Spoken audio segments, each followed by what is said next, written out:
कारगिल युद्ध hero brigadier खुशहाल ठाकुर ने कहा कि जम्मू कश्मीर के पहलगाम में आतंकवादी हमले की घटना बहुत ही दुखद है। उन्होंने कहा कि 2019 के बाद पहली बार इतना बड़ा आतंकी घटना हुई है। उन्होंने कहा कि जम्मू कश्मीर में धारा 370 और 35 से हटने के बाद शांतिपूर्वक पर्यटन गतिविधियां चल रही थी, जिससे जम्मू कश्मीर के लोगों की आर्थिकी सुदृढ़ हो रही थी। उन्होंने कहा कि पाकिस्तान की कायराना हरकत से निहत्थे लोगों पर यह हमला हुआ है। उन्होंने कहा कि यह हमला सिर्फ टूरिस्टों पर नहीं हुआ है, बल्कि जम्मू कश्मीर की आम लोगों पर हुआ है, जो लोग पर्यटन के व्यवसाय से अपनी रोजी रोटी कमा रहे थे। ये पहलगाम की जो घटना हुई है बहुत दुखद है। इसकी जितनी भी आलोचना की जाए वो कम है। और इसके पीछे जो तार हैं वो जो पाकिस्तान और वहाँ की आईएसआई और ख़ास करके जो वहाँ के सेना प्रमुख हैं जनरल मुनीर, उनको जाता है। क्योंकि कुछ दिन पहले ही उन्होंने एक भड़काने वाला स्टेटमेंट दिया था हिंदू मुस्लिम को लेकर और कि कश्मीर को लेकर कि कश्मीर तो हमारा अभिन्न अंग है।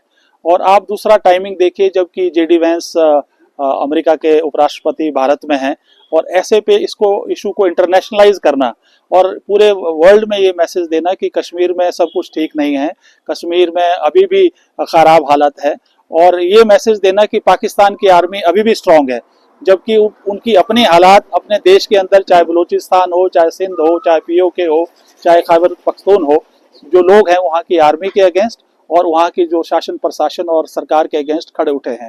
तो इसलिए अपने वजूद को कामयाब रखने के लिए और एक मैसेज देना इंटरनेशनल आई पे कि हम आज भी रेलेवेंट है और एक ये नैरेटिव खड़ा किया है। और मुझे पूरी उम्मीद है कि जिस तरह से भारत के प्रधानमंत्री जी ने, अमित शाह जी ने इसको बड़े सीरियसली लिया है और मीटिंग चल रही है, और जिस तरह से मैं तो एक फौजी होने के नाते कहूंगा कि जिस तरह से एक बालाकोट किया गया है, एक दूसरा बालाकोट भी इसमें किया जा सकता है। उड़ी की तरह जो स्ट्राइक की है उनको किया जा सकता है। और मिलिट्री ऑप्शंस बहुत हैं, टारगेट जो छोटे छोटे जो ग्रुप हैं उनको टारगेट करके, और या फिर जो एलओसी है उसको पूरा एक्टिवेट करके, या कुछ एक मिलिट्री ऑपरेशन जो हैं उनको करके भी किया जा सकता है। और पूरे दुनिया का समर्थन, जो कि आज इसकी आलोचना कर रहे हैं सारे देश, उनका भी समर्थन इस बारे में लिया जा सकता है।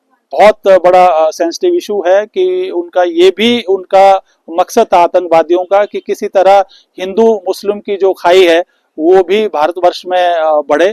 और मैं सिर्फ भगवान से प्रार्थना करता हूँ कि ऐसा ना हो और समझदारी से काम लें और सारा देश, सब देशवासी और सरकार के साथ खड़े होकर ये जो घटना हुई है इसका मुकाबला करें।